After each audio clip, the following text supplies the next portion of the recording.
भारत माता की वंदे मातरम बीजेपी जिंदाबाद।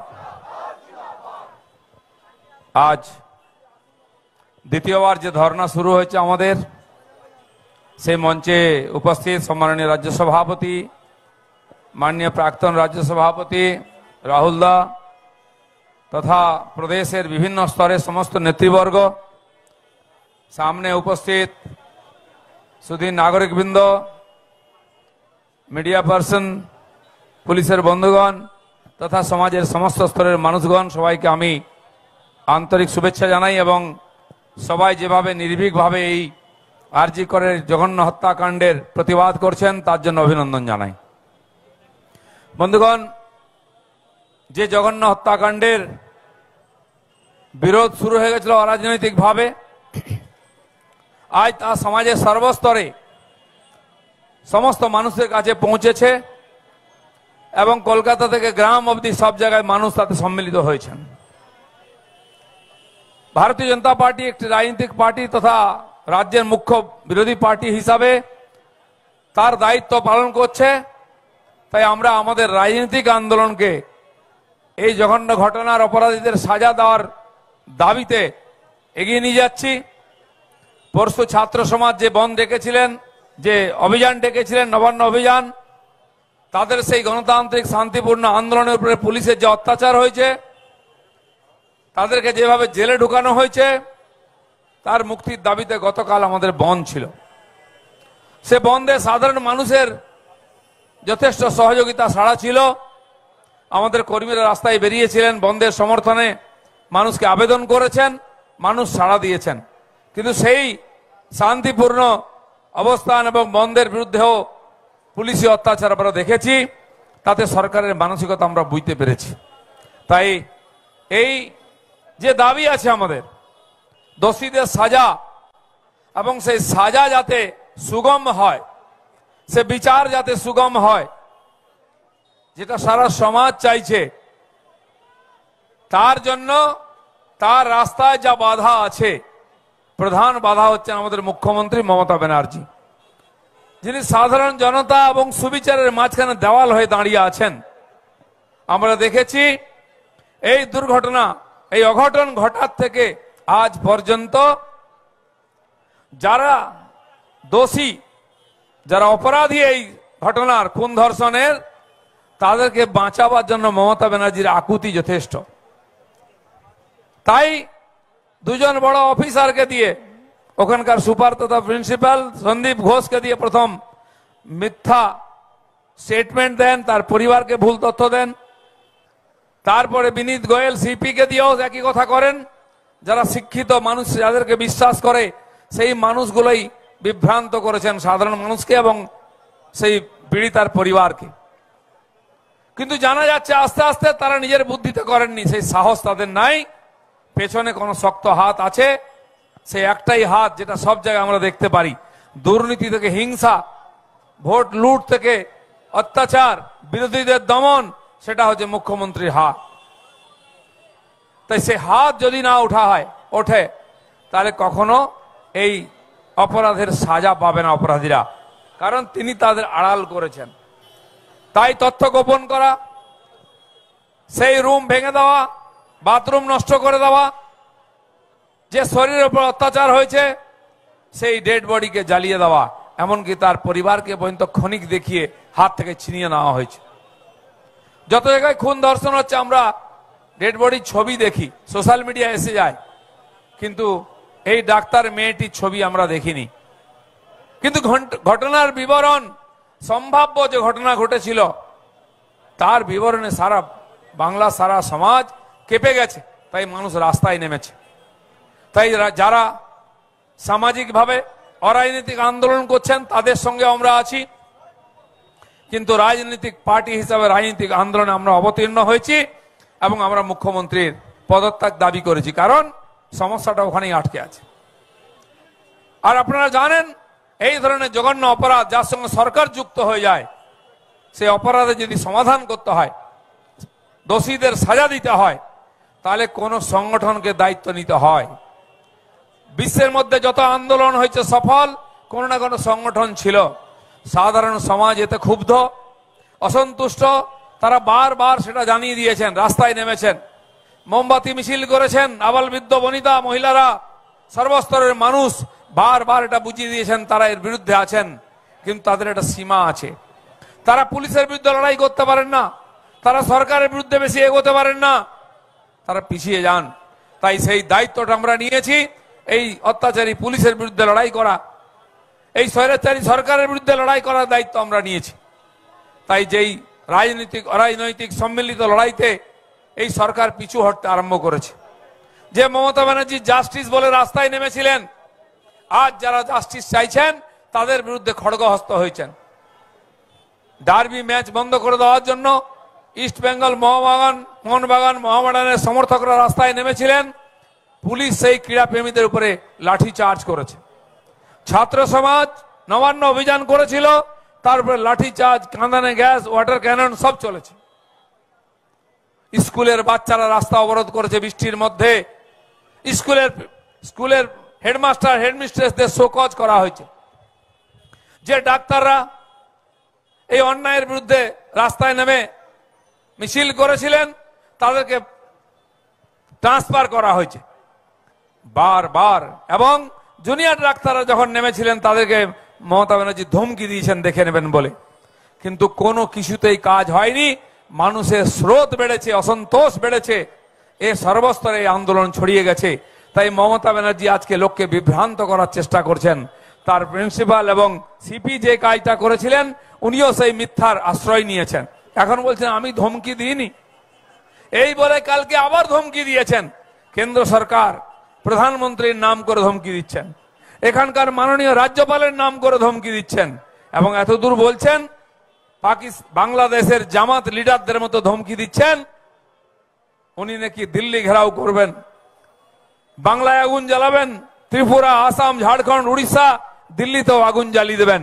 এরকম কথা তালিবানের লোকেরা, জামাতের লোকেরা বলতে পারে? ভারতবর্ষের মতো কোন গণতান্ত্রিক দেশে একটি নির্বাচিত সরকারের মুখ্যমন্ত্রী যিনি সংবিধানের শপথ নিয়েছেন তিনি কখন এই কথা বলতে পারেন না? ভারতবর্ষের কোন মুখ্যমন্ত্রী বলে না। আর এটা ওনার প্রথমবার নয়, উনি বারবার পশ্চিমবঙ্গকে ভারত থেকে আলাদা করেন। তিনি বলেন যে হিন্দুস্তানের সঙ্গে পশ্চিম বাংলার সমন্বয় করতে হবে। এটা ইন্ডিয়া জোট নাকি করবে? উনি বাংলাকে আলাদা করে রেখেছেন, সমন্বয় করতে হবে। বারবার ধমকি দেন, বাংলাকে পশ্চিম বাংলাদেশ বানাবার জন্য রোহিঙ্গার অনুপ্রবেশকারী নিয়ে আসছেন। তাই যখন পার্লামেন্টে সিএ আইন পাস হয় তার বিরুদ্ধে সবচেয়ে বড় প্রতিবাদ এখানে হয়, রাষ্ট্রীয় সম্পত্তি নষ্ট হয় কোটি কোটি টাকার। আর সেই যারা বাংলাদেশে জামাতের আন্দোলন করে তারা এখানে এসে রাস্তা অবরোধ করে, মন্দির ভাঙে, বিজেপির অফিস পুড়িয়ে দেয়, রেল লাইন উপড়ে দেয়, রেল স্টেশন, ট্রেন, বাস জ্বালিয়ে দেয়। একটা লোকের উপরে এফআইআর হয় না, একটা লাঠি চলে না, একটা লোক অ্যারেস্ট হয় না। অথচ শান্তিপূর্ণ নবান্ন অভিযান করেছে, কালকে 141 জনকে পিসি দেওয়া হয়েছে। এমনকি যে মহিলারা এসেছিলেন দূর দূর থেকে তাদেরকে আটকে রাখা হয়েছে, বাড়িতে দুগ্ধপোষ্য শিশু ছেড়ে এসছেন তাদেরকেও জামিন দেওয়া হয়নি এখনো পুলিশকে। পুলিশ বলেছে বাচ্চাটাকে নিয়ে এসো এখানে জেলের মধ্যে, তার মাকে ছাড়া হবে না। কল্পনা করতে পারেন কত অমানবিক হলে এই সরকার, এই পুলিশ এই ধরনের কথা বলতে পারে। এক্ষুনি একজন মহিলা এসেছিলেন, বলে কল্যাণী থেকে এসেছিলাম আমরা, মহিলাদের আটকে রেখেছে, তাদের ছোট বাচ্চা বাড়িতে আছে, সে দুধ পাচ্ছে না, আর পুলিশ বলছে বাচ্চাটাকে এখানে নিয়ে এসো, তার মাকে ছাড়া হবে না। কি অপরাধ করেছে? কালকে আমরা তার বিরুদ্ধে বন্ধ রেখেছিলাম। বন্ধেও শত শত লোককে অ্যারেস্ট করা হয়েছে। বর্ধমানেতে আমাদের কর্মীদেরকে অ্যারেস্ট রাস্তা থেকে তুলে নিয়ে যাওয়া হয়েছে।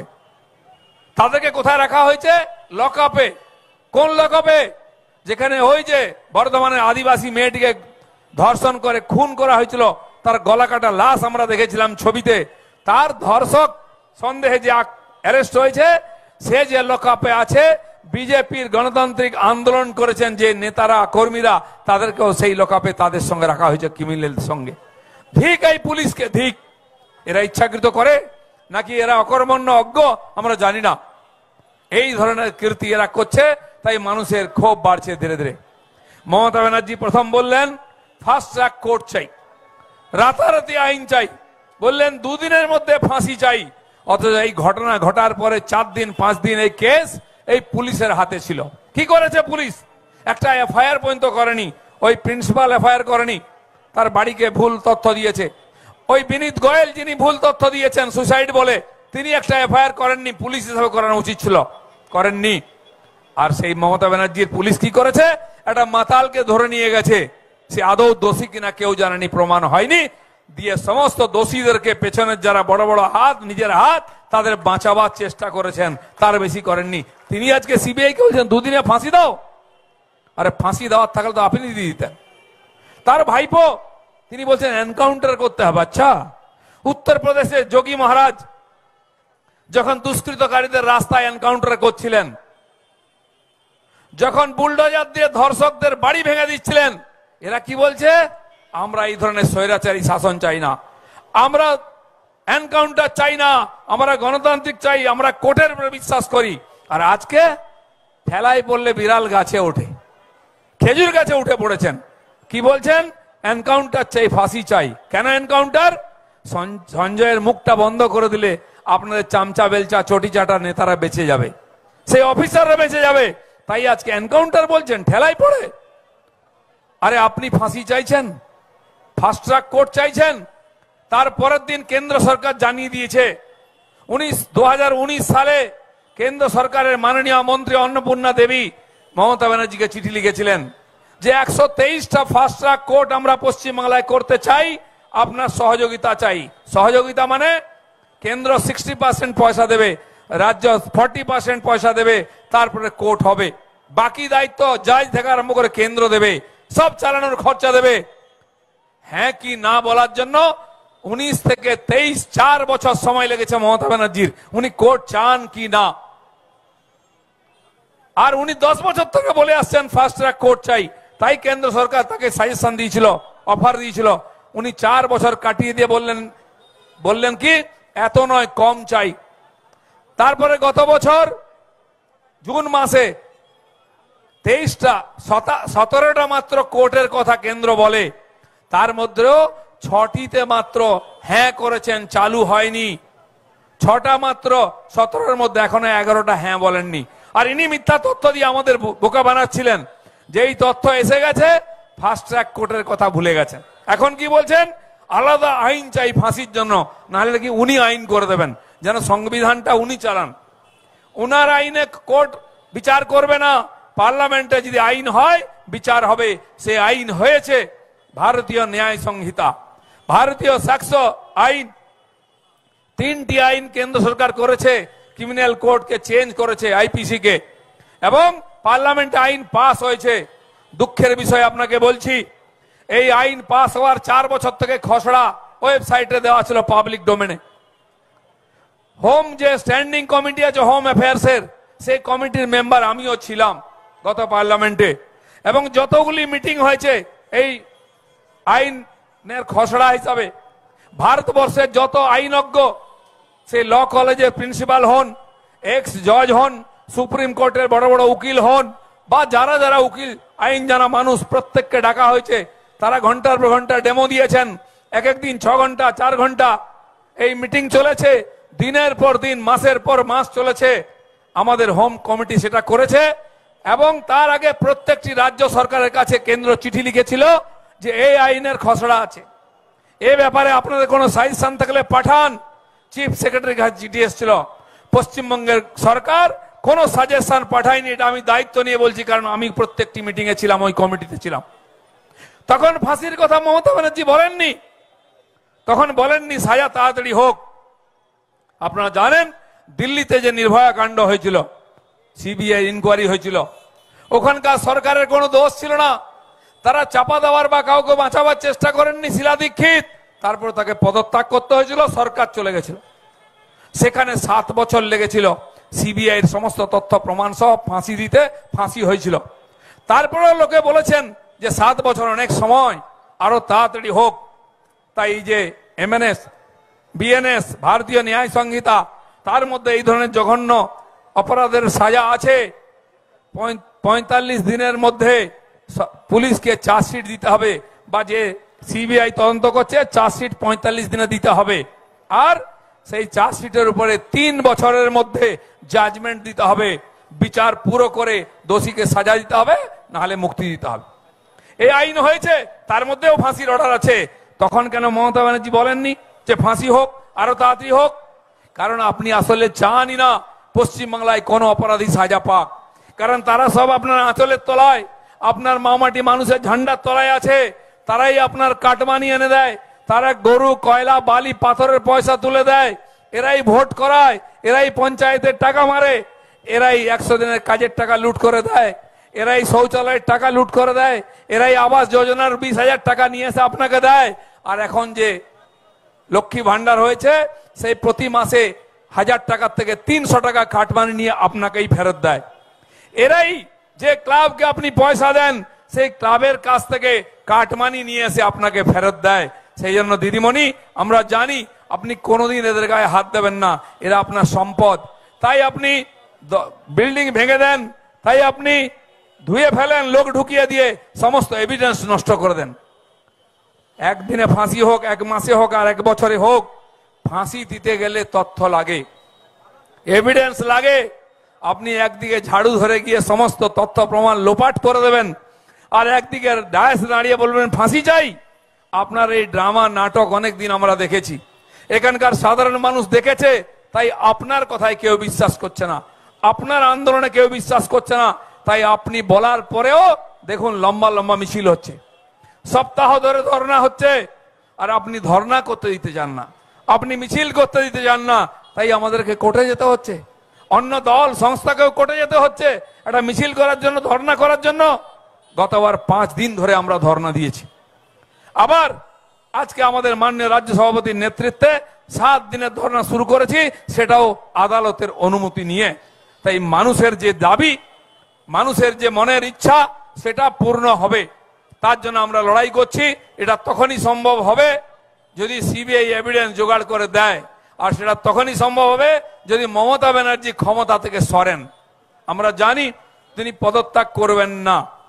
আমরা দেখেছিলাম, খবরে এসেছিল টিভিতে, একটি স্কুলের দিদিমণি, তার ট্রান্সফার হয়ে গেছে, হেডমিস্ট্রেস তিনি যাচ্ছেন না, অন্য হেডমাস্টার এসে গেছেন, তিনি সেই চেয়ারে বসে আছেন, চেয়ার ছাড়বেন না, স্কুল ছাড়বেন না। সমস্ত স্টাফরা হাত জোড় করছেন, দিদিমণি আপনি চলে যান, ট্রান্সফার হয়ে গেছে। তিনি মানেননি। স্কুল কমিটির লোক, স্টাফরা মিলে চেয়ার শুদ্ধ তুলে নিয়ে তাকে বাইরে ফেলে দিয়েছে। যতদিন না এই ঢাক আর ঢাকি বিসর্জন হবে, এইখান থেকে নবান্ন থেকে তুলে আপনারা গঙ্গায় ফেলে দেবেন, দিদিমণি ততদিন ওই নবান্ন 14 তলা থেকে নামবেন না, ছাড়বেন না। তিনি বলেছেন আগুন জ্বালিয়ে দেবেন, এখন ধমকি দিচ্ছেন ওনাকে ক্ষমতা থেকে সরালে নাকি আগুন জ্বালাবেন। আপনি কিছুই করতে পারেন না, আপনার দেশলাইও জ্বালাবার ক্ষমতা নাই। আমরা জানি আপনি কিছু সমাজ বিরোধীকে কার্যি করে ঢুকিয়ে দিয়ে বিল্ডিং ভেঙেছিলেন তথ্য লোপাট করার জন্য। আমি দাঁড়িয়ে বলে যাচ্ছি এখানে, যেদিন মনে হবে যে ওনাকে চেয়ার ছাড়তে হবে বা সরকার ভেঙে দেবে, 356 হবে, সেদিন সারা বাংলাকে উনি জাতিদের ওই লুঙ্গি বাহিনী, ওই সমাজ বিরোধী আগুন জ্বালিয়ে দেবেন সারা কলকাতা থেকে পশ্চিমবাংলা শেষ করে দিয়ে তবে উনি যাবেন। তিনি ভস্মাসুর, সে ভস্মাসুর থেকে সাবধান। 48,000 এই ধরনের অপরাধ হয়েছে এই 13-14 বছরে, একটারও সাজা কেউ পায়নি, একজনেরও ফাঁসি হয়নি। যার নেতৃত্বে এটা হয়েছে তিনি আজকে ফাঁসি চাইছেন। পশ্চিমবাংলার মানুষকে কতবার বোকা বানাবেন? সেটা আমরা বহুবার বেলতলায় গেছি, কস্তবদার মতো যারা মাথায় চুল নেই তারা বারবার বেলতলায় যায় না, নেড়া বারবার যায় না। পশ্চিমবাংলার লোক ভুল করে 3 বার জিতিয়েছে। আর নয়, আপনি ভোটকে ভয় পান, নির্বাচনকে ভয় পান, গণতন্ত্রকে, সংবিধানকে, সংসদকে ভয় পান, তাই আগুন লাগাবার কথা বলেন। দেখি পশ্চিমবাংলার গ্রামেগঞ্জে আগুন লেগেছে, তাই আপনার নেতা কর্মীরা কেউ বেরোচ্ছে না। কিছু মুখ দেখাবার জন্য পিছনে দাঁড়িয়েছিল, তারাও জানে সমাজে তারা বেরোতে পারবে না যদি টিএমসি মিছিলে যায়, কারণ তারা ধর্ষকদের পক্ষে আছে, তারা অপরাধীদের পক্ষে আছে। সেজন্য কেউ টিএমসির মিছিলে বেরোবে না। উনি বলেছেন লোক নামিয়ে বিরোধ করবেন। কালকে বহু জায়গায় আমাদের যারা কর্মীরা প্রদর্শন করছিল, ডেমনস্ট্রেশন করছিল বন্ধ করার জন্য, দুষ্কৃতকারী দিয়ে তাদের উপর আক্রমণ করেছেন, মাথা ফেটেছে, হাত ভেঙেছে, হসপিটালে আছে, মেদিনীপুরে আছে, কুচবিহারে আছে, আলিপুরদুয়ারে আছে, ব্যারাকপুরে আছে, বহু জায়গায় করেছেন। আপনি যদি গুন্ডাদের বেশি ব্যবহার করেন, সাধারণ মানুষ সবাইকে ঠান্ডা করবে, গুন্ডা আর পান্ডা কেউ ছাড়া পাবে না, দুজনের সঙ্গে সমান ট্রিটমেন্ট হবে। তাই বন্ধুগণ, আমরা যে দাবি নিয়ে এসেছি সমস্ত দাবি ফেল হয়ে গেছে। জাস্টিস তখনই হবে যখন মমতা ব্যানার্জি গদি থেকে সরবে। তাই আমাদের একটাই দাবি আর একটাই দফা। দফা এক, দাবি এক। দফা এক, দাবি এক। দফা এক, দাবি এক। ভারত মাতা কি।